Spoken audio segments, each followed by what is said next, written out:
इस दुनिया में शायद ही कोई ऐसा इंसान होगा जिसे अमर नहीं होना होगा, क्योंकि हर कोई चाहता है कि वो हमेशा हमेशा के लिए पृथ्वी पर अपना डेरा जमा ले। हालांकि प्राकृतिक तौर पर ये चीज असंभव है और वैज्ञानिक जब तक इंसानों को अमर बनाने के लिए कोई टेक्नोलॉजी नहीं ढूंढ लेते तब तक तो हर इंसान के ऊपर काल मंडरा ही रहा है। पर क्या आप ये बात जानते हैं कि इस दुनिया में कुछ ऐसे जानवर हैं जो लगभग अमर हैं, क्योंकि किसी की जिंदगी 1000 साल है तो कोई 500 साल से भी ऊपर जीता है। और वो जानवर कौन है और ऐसा क्यों हो जाता है, इस चीज को जानने के लिए वीडियो के अंत तक बने रहिएगा, क्योंकि वीडियो का हर पल आपको हैरान करने में कोई कसर नहीं छोड़ने वाला। लॉबस्टर्स। अब भला किसने सोचा होगा कि लॉबस्टर्स अमर है? कई लोगों का तो ये लग रहा होगा कि मैं बकवास कर रहा हूँ, क्योंकि लॉबस्टर्स अमर हो ही नहीं सकते, लोग तो उन्हें मारकर खा जाते हैं।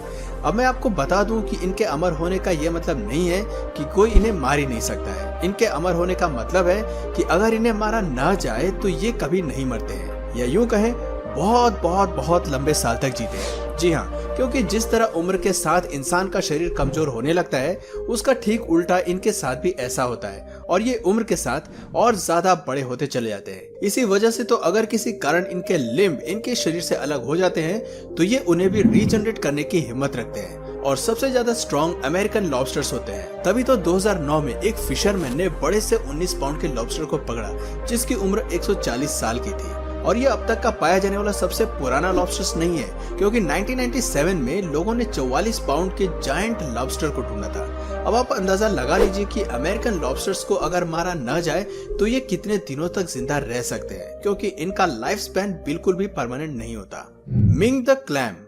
लॉबस्टर्स का जीवन जानने के बाद अब बात करते हैं मिंग द क्लैम की, क्योंकि मिंग नाम के इस जीव की कम जिंदगी भी काफी एडवेंचरस है। दोस्तों, ऐसा माना जाता है कि वैज्ञानिक जो भी करते हैं हमारे भले के लिए ही करते हैं, पर कभी कभी वैज्ञानिक अच्छा करने के चक्कर में ही कुछ गलत कर बैठते हैं। और ऐसा ही मिंग नाम के इस क्लैम के साथ भी हुआ, जिसका जन्म 1499 में हुआ था और न जाने कहां से अपनी यात्रा करते हुए ये साउथ अमेरिका के कोस्ट में पहुंचा, जिसने पानी फिल्टर करने के साथ साथ कई तरह के जीवों को अपना भोजन बनाया होगा और रिप्रोडक्शन भी किया होगा, और इसी तरह इसकी जिंदगी चलती रही। और इसी क्लैम ने अपनी जिंदगी के 507 साल पूरे किए, लेकिन लगता है कि वैज्ञानिकों को इस जीव का इससे ज्यादा जीना अच्छा नहीं लगा। तभी तो 2006 में जब वैज्ञानिकों को ये क्लैम मिला तो उन्होंने इसे पानी से निकाला और तुरंत रिसर्च करने के लिए इसे लैब में लेके पहुंच गए। अब वैज्ञानिक है तो गलती तो उनसे भी हो ही सकती है, और यहाँ उनसे एक गलती हो गई जिस वजह से मिंग नाम का ये क्लैम मर गया।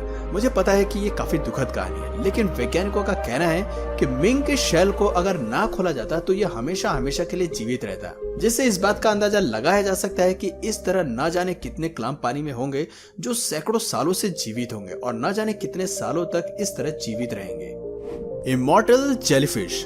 अब आइए आपको जेलीफिश के भी जीवन काल के बारे में बता दें। सबसे पहली चीज तो अमर होना उसे नहीं कहते जो कभी मरता ही नहीं, बल्कि अमर होना तो वो भी हो सकता है जो समय समय पर बदल कर अपने आप को जीवित रखे। और जेलीफिश का भी खेल कुछ इसी तरह है, क्योंकि जब जेलीफिश का अंतिम समय आता है तो ये पानी में डूब जाती है और फिर वापस से ग्रो होना शुरू हो जाती है।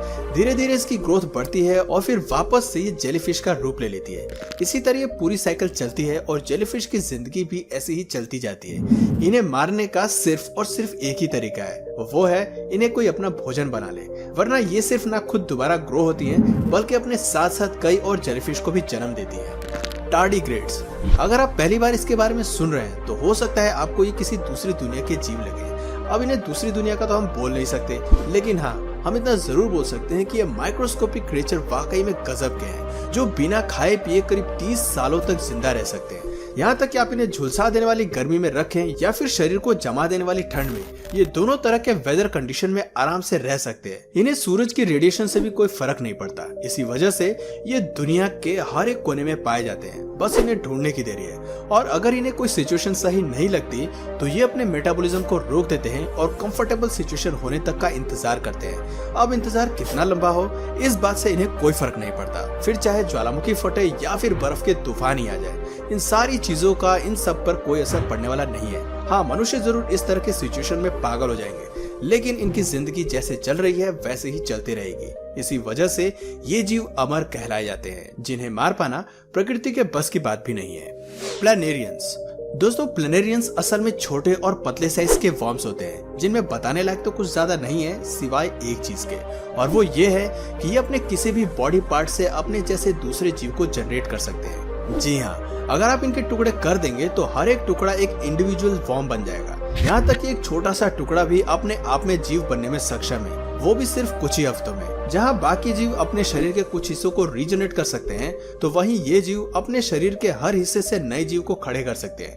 और इस तरह की पावर इसके अलावा शायद ही किसी जीव में देखने को मिलेगी। दोस्तों, अब आप एक ऐसे जीव से मिले जिसने अपने जीवन काल में कई सारे रिकॉर्ड बनाए हैं। जी हाँ, ये जोनाथन नाम का एक ऐसा कछुआ है जिसका जन्म लगभग 1832 में हुआ था। इसे सियाचल में 1882 में 50 साल की उम्र में लाया गया था, जिस हिसाब से ये इस समय 188 साल का है। दोस्तों, जोनाथन नाम का ये कछुआ गवर्नर के रेसिडेंस में रहता था और कई बार तस्वीर वगैरह में भी देखा जा सकता है। हम आपको बता दें कि ये कछुआ दुनिया के सबसे पुराने लैंड एनिमल्स के तौर पर Guinness book of world record में अपना नाम दर्ज करवा चुका है। यहाँ तक कि इस दुनिया के सबसे पुराने कछुए के तौर पर भी इसे अपना नाम Guinness book of world record में दर्ज करवाया है। हालांकि अधिक उम्र होने की वजह से अब ना ही इसे ढंग से सुनाई देता है और ना ही ये ठीक तरह से चीजों को स्मेल कर सकता है। बाकी ये पूरी तरह से स्वस्थ है और अच्छे से अपनी जिंदगी जी रहा है। Greenland shark. हो सकता है आप लोगों ने कभी भी ग्रीनलैंड शार्क के बारे में ना सुना हो। ऐसे में मैं आपको बता दूं कि ग्रीनलैंड शार्क के पास हड्डी वाले जानवरों में सबसे ज्यादा जीने की क्षमता है और वैज्ञानिकों के अनुसार ये शार्क 300 से लेकर 500 साल तक आराम से जिंदा रह सकती है।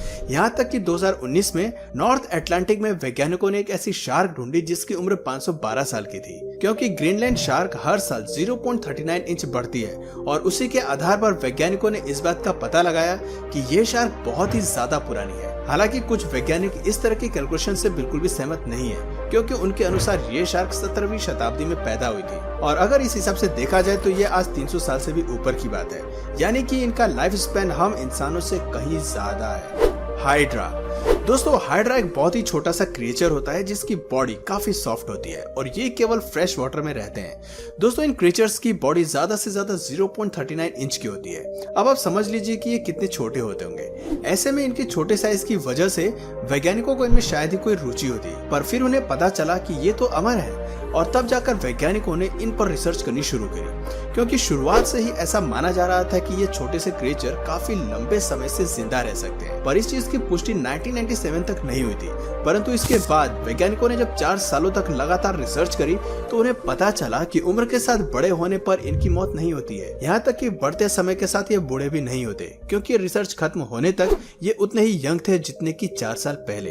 अब शायद इसकी बड़ी वजह रीजनरेशन हो सकती है, क्योंकि आप तब तक नहीं मरेंगे जब तक आपके सेल्स रीजनरेट होते रहते हैं और हमारी ह्यूमन बॉडी में भी ऐसा ही होता है। जब तक हमारे सेल्स रीजनरेट होते हैं तब तक हम जवान रहते हैं, पर जैसे ही इनका रीजनरेशन खत्म होता है तो धीरे धीरे हमारा शरीर भी बूढ़ा होना चालू हो जाता है। लेकिन हाइड्रा के साथ ऐसा कुछ भी नहीं होता, इसलिए इन पर बढ़ते समय का कोई प्रभाव नहीं पड़ता और ये 10,000 सालों से भी ज्यादा समय तक जिंदा रह सकते हैं। तो दोस्तों, आपको इनमें से सबसे ऑसम सा जीव कौन सा लगा कमेंट करके जरूर बताइए। और अगर इस वीडियो से आपको कुछ नया जानने या सीखने को मिला तो प्लीज इस वीडियो को एक लाइक करके अपने फ्रेंड्स और फैमिली में से जरूर शेयर करें। और यदि आप इस चैनल पर नए हैं तो प्लीज इस चैनल को सब्सक्राइब करके बेल नोटिफिकेशन आइकन को ऑन कर लीजिए, ताकि हमारे आने वाले वीडियोस आप मिस न करें।